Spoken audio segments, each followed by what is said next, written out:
Hello and welcome back to the channel. Today I'm finding out how many fish I need to beat Stockfish. The fish moves like a king and a knight, and I will add one extra fish each game. I've also taken Fishy's queen to give myself a fighting chance with less than 30 fish. Let's get started with game number 1. Alright, game number 1 we do start with one singular fish, and the inspiration behind its movement is that in my head fish should be able to flop around, and I felt like moving like a king and a knight gives it a decent flopping radius, I guess you could say. We'll start by developing the fish to e3. And we are met with pawn to e6. Now, even though I have taken Fishy's queen, I do still think it's going to be quite difficult to even have a fighting chance with a single fish. But this first game is, I guess, good for you guys to be able to get a look at how exactly the fish is meant to move. Realistically, it's very difficult for me to target this king, so I guess Stockfish can in fact just push this pawn all the way down to the end, promote, and then come harass my king. But I'll still see if I can make do. I guess I could slide up to b5 and target b7, or rather c7. I'd imagine it's just going to try and defend. And that's exactly what it does. It does it differently with knight to a6, but that doesn't really matter. If you look at the king, a king's distance away, of course it is safe, and a knight's distance away, it is safe. And considering those are the only two ways that my fish moves, the rest of this game is pretty much a nothing burger until Stockfish promotes and then destroys my king on the back rank. Alright, we do get pawn to d5. I'm going to slide back, let Stockfish harass me, and get that checkmate. Alright, it has promoted, and in fact it under-promoted to a rook, which I guess is a flex. I do have to take it. It does take back, and now I'm just running for my life. With that, we do get checkmated and lose game number 1. Let's go to move on to 2 fish. Alright, we now have 2 fish on the board, and I guess slightly better odds of winning. I think ultimately it will come down to my ability to target f7, or maybe c7 since the queen is missing, faster than Stockfish can basically get its pieces organized. We do get e6 anyways. I think this is just a generally very good limiting move that stops a lot of my fish's movements. And again, since I only have 2 fish on the board, I'm not really all that fast. But I'd imagine once I have maybe 4 or 5 fish, I'll be able to just kind of throw them at its king and hopefully be able to break through. We do get bishop to c5. I'm going to try and press the position a little bit. We'll go and advance to c4. The cool thing about being able to move like a knight is that you can always sort of slide away from these pieces. Alright, we are met with pawn to d6. I think it's going with a slightly different approach. It has yet to push one of these flank pawns, and it seems to be concentrating its pieces a little more around the center this time. I'll continue to bother with, I think, fish to b5, target c7, which looks really nice. And we are met with the exact same knight to a6. Now, eventually, hopefully I'll have enough fish that I'll have one that can maybe target c7, and the other one can sack on a6. Unfortunately, right now, d5 is covered, and like I said, I only have 2 fish, so it's not like I have plenty to go around. It's tough too, because I can't even retreat without walking into something like bishop b4, pinning the fish. Okay, I'm going to try and reroute, and make my way over to target f7 instead, but this is already looking kind of grim. Ah, there it is. The pawn coming out on the h-file is a pretty clear indicator that Stockfish thinks it is nice and cozy on e8, but there's no way that I can get to it, and it's probably right. If I'm not able to basically jump it in the first 4 to 5 moves, it can probably just push this pawn and promote. Oh, I walked into this even though I just mentioned it. I guess I was just trying to drag the fish over to come and stop its promotion on h1, but we get pinned anyways. Might as well sack this fish on b4. And hold on for dear life while this pawn approaches. Right, we've blocked it with 1 fish, and Stockfish simply pushes a different pawn.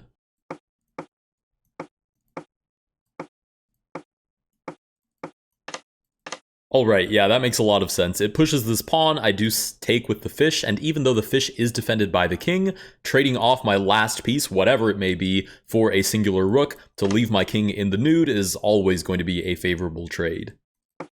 It insists on promoting to a rook. We'll go to advance the king. We get put in check. It's now moving much more quickly, and we do in fact get mated with that. We lose with 2 fish. Let's go to move on to 3 fish. Alright, we now have 3 fish on the board, and inherently our chances are better. I think I should start attacking f7. I don't feel like I'm all that convinced about c7, but my original thought process was that since the queen is no longer on the board, there's literally nobody defending c7. And even though the king is the one defending f7, which is also kind of weak, it's not hard to have, for example, 2 defenders in 1 extra turn, whereas over here you literally have nobody defending, and if you do add a defender, then it's just a single defender. So I don't know, I'm still trying to balance whether or not I think a closer square that is defended by the king is a better target than a further away square that is defended by nobody. I think I'm going to continue to harass c7 though. We'll start by developing one of the fish, of course. We do get pawn to d6. These first couple of moves are going to be a little bit slow because I'm just developing my fish. But ultimately, I want them all in position to target c7. So this fish is ready for b5 or d5. I'd like to do the same with this guy, so I guess I should develop it to e3 so it can look at d5. It did start with the early pawn push, but I'm kind of hoping I can get it on its toes, and that seems to be exactly what it's doing. Knight to a6 does defend c7, and the cool thing is now I can set this up, but I also, potentially at least, could sacrifice this fish on a6 and start removing those defenders. Now the thing is, if I move to d5 right now, I probably just get the boot. So I'm thinking I should set up at least one fish on a5 first, so I can potentially sack it on a6. I think that's what I'm going to do. Okay, and we're met with c6 anyways.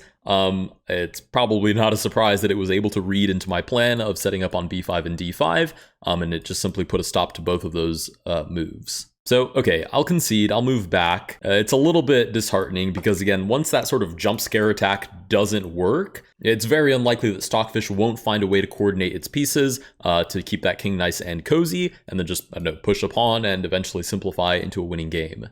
Right, bishop to e6 hits my fish. I'd imagine I should move it out of the way. Maybe to a5, we can target b7.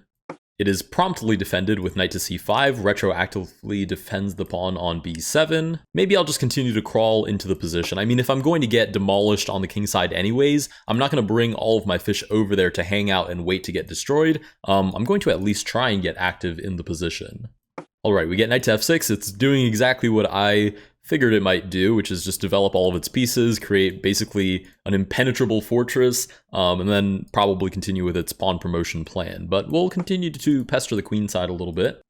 Knight to d5. I could sacrifice here, and honestly at this point I might as well. I'm not going to break into this fortress that seems to just be getting thicker by waiting around. So we might as well go ahead and take right now. Right, it does take back. We'll recapture with the fish.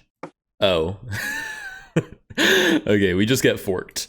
Is there any way I can threaten mate? Not really. I mean, c7 is the only way to do that. And again, that knight on d5 does an ever wonderful job of just covering c7. So even though it seems like there's space here, all of these squares are defended. There's no actual way to get to the king. So we're basically back to square one with a single fish after this next move.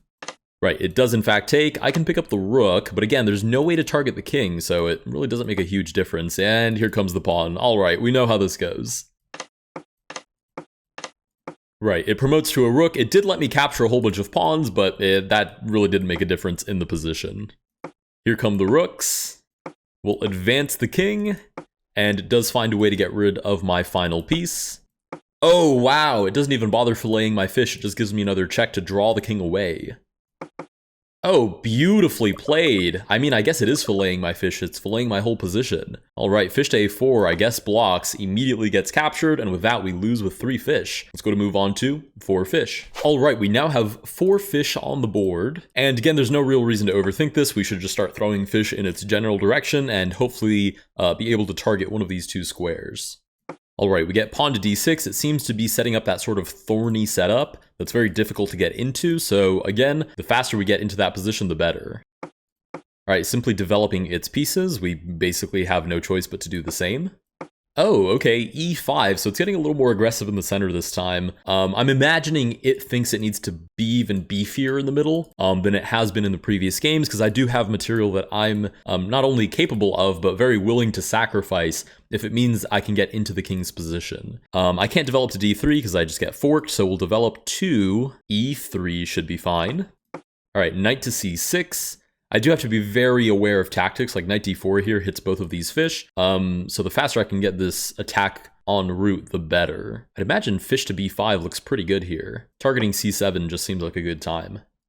Okay, it simply slides the king over to defend, but that weakens f7, so maybe I can just come over on g5. Oh, but then bishop to e6 defends the square, hits this, and that fortress is very nicely put together. But okay, we'll give it a try anyways. Right, we get exactly that, bishop to e6, and suddenly this fortress is extremely beefy. There's not a lot of room for fishy business. Okay, we might as well take on c6 and start to try and break into the position. Right, we do get a recapture by the pawn. We'll go fish to a5, hits b7, hits c6, just trying to weaken the king's position as best we can. The bishop can't slide back and defend because we're hitting f7. I guess the king could advance, but I like that the king is the defending piece. I feel like that's a good start at least. Right, it plays exactly that, king to d7. Now, how do I bring this guy into play? Maybe through c4. Yeah, c4 because it's defended. And if it gives up the bishop, I take back and then f7 is weak again. And maybe that justifies giving up one of my 3 final pieces that I have on the board. Okay, it does actually take, which is not a great omen because that means Stockfish doesn't think that this is concrete enough to have given up one of the fish.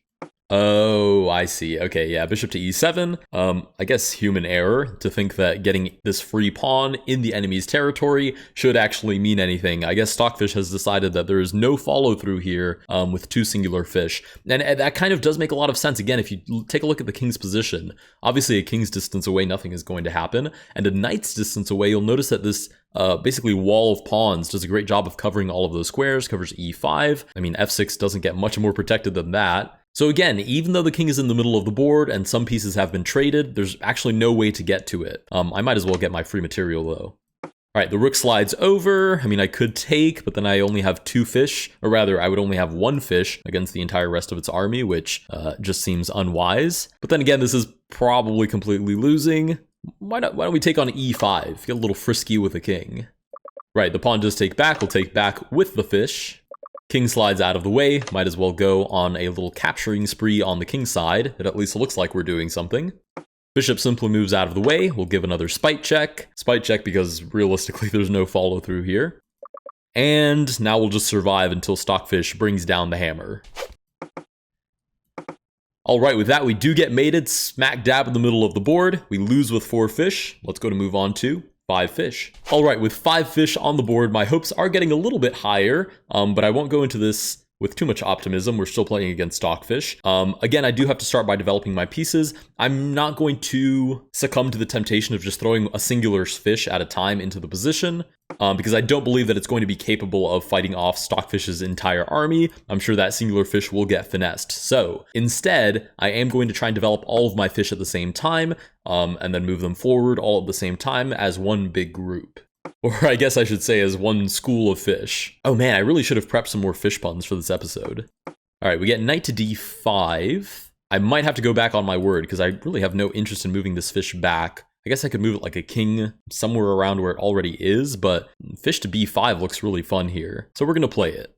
All right, we get pawn to b6. Oh, looking for bishop a6, which does skewer my fish. I think what I might do is just play fish to e3. Obviously, it kind of looks like an unfair trade, a knight for a fish, but it does weaken c7. So maybe this is where I have to start going into that mentality of I can either tear apart Stockfish's position or I can't. And if I wait too long, then it's just going to mobilize all of its pieces, and that's really not going to be a fun fight, or really necessarily a worthwhile fight. So again, I have to kind of jump it from the get-go, and I think I've managed to do it because it has not taken on e3. It decided knight to a6 was necessary here. So this is obviously no place to let up on the pressure. I guess we just continue to advance into its position. I'm targeting d5 here. I kind of want it to take and let go of that knight, so c7 is less defended.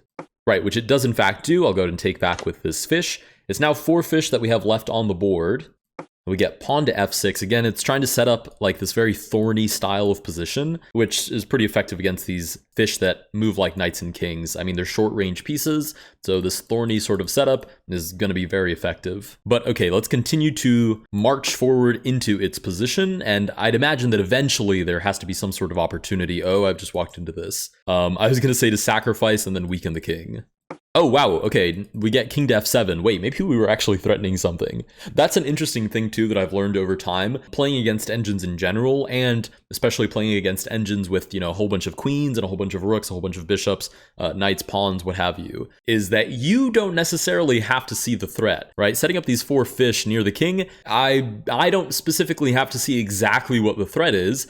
I just have to think that it's conceptually sound enough that Stockfish will figure out what exactly I'm threatening. Because if Stockfish can see the threat, then the threat is as good as real. I don't have to see anything on my part. Now, that reasoning does sort of fall through when you see a move like this, and now I've been kind of condemned to figure out what exactly am I threatening. But it's a good omen, at least. It's a good sign that we're doing something right. I'm starting to think that there might be sacrifices directly into this sort of thorny position that it's set up. I mean, it's obviously concerned about these squares, but it might not be enough with these pawns, right? Maybe I have something like check, takes, check, pushes the king back. I'm going to bring one more fish into the equation before I do commit to that attack, but I think that is approximately where our victory is going to be. All right, we get bishop to e7, unless maybe it's just walking the king into a corner because it thinks that's like 10 times safer. But I'm kind of hoping that this is like a desperation move. Definitely humanizing Stockfish right now.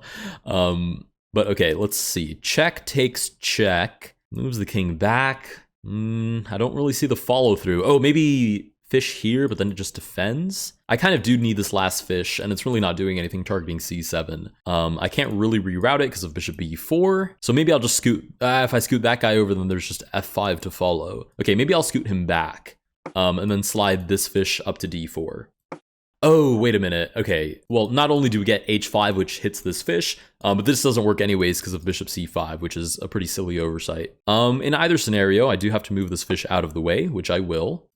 Okay, here we go, and we're met with pawn to d5. Okay, Stockfish, I guess, has decided that I've uncoordinated my fish enough, which is fair. I don't really see what to do here. That it can just start throwing pawns in my face and force me back into the position from whence I came. But no, I will push forth. I mean, if I succumb to Stockfish, then I'm not going to go down with a fight. I'm just going to slowly get crushed, so I might as well throw something on the board. Of course, it plays the natural move of taking. We'll take back with check, forces the king back to the back rank, which I'm going to convince myself is awesome. And let's continue to advance. Maybe if I could get the fish here and then maybe this fish here. That is checkmate, technically. I'm sure Stockfish will find a way to stop it, but that is checkmate. Right, the rook advances. If I play here, I'm sure it's just going to take, which is actually not that bad. That's actually kind of convincing. Let's maybe bring this guy into the equation as well. Okay, we do get put in check. It kind of reads like a spite check. I don't think that actually does anything. Ah, but that does. Skewers my fish, puts it on a kebab. I will try to slide past, but this is as good as gone. Oh, maybe not. Maybe it noticed like this idea. Oh, because the fish again moves like a king. So that check would have forced it into the corner, and then I can follow through. And there actually might have been some mating ideas there. Wait, can I play this? Oh my goodness, wait, we might actually win. Hold on. Wait, hold on. Or this, because that's also defended. Wait. Things are happening. Hold on a second. Okay, this check is very natural, I feel. E7 is covered, F7 is covered. If it moves the king over, then I will regret not having done it with this fish, because I want somebody defending F7. Oh no, but this fish defends F7. Oh my goodness, because these fish can defend each other when they're like side by side because they move like kings. And then they would also be attacking all of these squares, so the king would literally have nowhere to go. Okay, so I guess it doesn't matter. But we'll calculate this one because I feel like that's a little more sound. The rook basically has to sacrifice. We give this check. King g8 is the only way that I see out of that. Because it leaves this fish a little bit far away. But maybe, no. Oh goodness, how do I follow through? I just need to get this guy into the equation. But the problem is he's blocked off from moving like a knight and moving like a king as well. So he's kind of fenced off, and I don't think two fish is going to be enough. Okay, regardless, I'm still going to make the argument that this has to be the first move. Right, it does in fact sack. We'll take back with check. King g8 is the only move here that makes any sense, I think. Oh, but I'm not Stockfish. So king d8, I guess, is fine. Oh, right, because it doesn't follow the same line of reasoning that the first variation does, where we still have a fish on e5, defending f7 and all of those crazy ideas. Okay, so we basically have two disconnected fish that if I could just connect might actually be able to deliver checkmate. Again, I have a funny feeling Stockfish has this calculated through and through, and I'm grasping at straws here, but it feels like we're very close. 6 might actually just be enough. Okay, maybe I can just take on h5, start grabbing some free material. All right, king comes up to f7. Yeah, this guy needs to get out of here. He needs to find a different way into the position because this right here, whatever this situation is where it literally can't move to any of these squares, is not going to cut it. So I guess the sooner I cut my losses, the better. Oh, maybe I can just sack here. Oh, maybe I can get the king involved. Okay, new idea. I'm going to get the king involved, sack this fish, give this check, take advantage of the fact that none of these pieces are developed, and then push the king over and just follow with my fish, like a creepy little stalker dude behind the enemy king. Okay, d4. Wait, there's no way that cuts it. I'm taking on f6. Right, pawn takes back. Now I just give check. Forces the king to come out somehow. Oh, the king just goes back. Oh, and I can't go back and forth with the fish because the bishop covers, and I can't take on e6. Okay, that's what I get for doubting Stockfish. This might just get easily converted. We'll try to advance, and it just connects the pawns. Okay, this is going to go exactly how game 1 went, just with fewer pieces, so it might take Stockfish a little bit longer to convert, but this attack kind of fell flat on its face. Right, with that we get finessed, or kebabbed, or filleted, whatever you want to call it. Let's speed through this one. Alright, with that we do get checkmated again in the middle of the board. Let's go to move on to 6 fish. Alright, we now have 6 fish on the board. I feel really good about this. I at least felt that the last game was very promising, and it also kind of opened my eyes to how threatening, I guess, a school of fish can be towards a single king, especially one without a queen around it. We do get e6 again. It is going for that thorny sort of setup, but I'm very optimistic about our ability to sort of just overwhelm Stockfish's position here. Right, the knight comes out to play. We'll keep developing. Bishop comes out as well. I just don't think I'm as afraid to lose pieces, especially if it's going to try and trade off these pieces, which are very quick to come in front of the king. I think I might actually just allow that. I think my new perspective is, instead of trying to play this like traditional chess, where this is worth 3, this is worth 3, this is worth 5, I'm going to play this in terms of how well can these pieces defend the king. Because again, if I don't jump scare Stockfish from the get-go, then I'm going to be toast once it maneuvers all of its pieces to whatever it thinks are the perfect places. So instead, I think I'm just going to keep developing, right? This bishop is very capable of defending the king. It can defend backwards, it can hold on to pawn structures. So if it trades it off, I have no problem with that. Whereas something like a rook, for example, I feel like takes much longer to get involved. And if it does get involved, it'll probably be offensively and not so much trying to defend the king. Right, so it does take. We'll go ahead and take back, kind of hoping I will be able to prove my point. We get knight to c6, we'll continue to develop, and I think we're getting pretty close to the point where we just start sacrificing stuff in the name of getting through to the king. Right, the knight goes back, let's go. Target c7 first.